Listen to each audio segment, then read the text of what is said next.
সাধারণ শ্রমিকরা নয়, এই কোম্পানির বিশিষ্ট কর্মচারীরা পর্যন্ত অতিষ্ঠ হয়ে উঠেছে।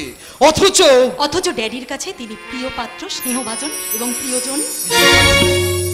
শুধু এই নয়, উনি চান তার প্রিয় পাত্রকে জামাই করে সমস্ত সম্পত্তির অধিকার দেওয়া। কিন্তু আমার মনের কথা, মনের ব্যথা, মনের বেদনা, সে তো সম্পূর্ণ আপনার নিজের, কারণ ওটা আপনার নিজস্ব সম্পূর্ণ।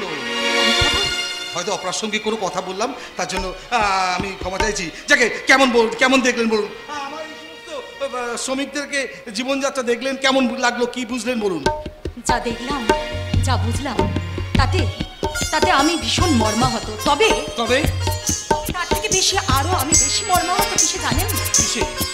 আপনার ব্যবহারে। আমার ব্যবহারের জন্য আমি আপনার কাছে ক্ষমা চাইছি। ক্ষমা আমি করতে পারি যদি আপনি আমাকে নাম ধরে ডাকেন। কেন অসম্ভব? কারণ একজন সামান্য শ্রমিকের কোনো অধিকার নেই তার মালিক কন্যার নাম ধরে ডাকার। আর সেই মালিক কন্যা যদি নিজেই সেইটা নাম ধরে ডাকতে আপনাকে বলে, বাধ্য করে, তাহলে আপনি ভুল করবেন। সেই ফুলটাকে আমি নিজের মনের ফুল করে ফুটিয়ে তুলব। কি বলছেন আপনি? আমি একজন স্বল্প শিক্ষিত শ্রমিক। অমিত বাবু, ইউনিভার্সিটির ডিগ্রি থেকে না মানুষের মনুষ্যত্ব যে অনেক অনেক বড়। মিস মুখার্জি, আপনার বাবার সঙ্গে আমার নীতির অনেক বিরোধ। কিন্তু আপনার নীতি, আপনার মনুষ্যত্ব যে আমার মন কেড়ে নিয়েছে। কিন্তু আপনার আভিজাত্য নিয়ে নিজেকে বড়াই করা যায়, কিন্তু মানুষের মনুষ্যত্ব, প্রেম, ভালোবাসা, এগুলো তো পাওয়া যায় না অমিত বাবু। মিস মুখার্জি, না অমিত বাবু, না, মিস মুখার্জি নয়, বলুন কাকলি। ভালোবাসা পেয়েছি দেখা, ভালোবাসা জীবনের বালু চরে ঘরে বাঁধা দুজনার, জীবনের বালু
হয়তো আমি কিছু ভুল করলাম, তার জন্য আপনি আমাকে অমিত বাবু, এইভাবে আমাকে এইভাবে ফেলে চলে যেতে পারেন না।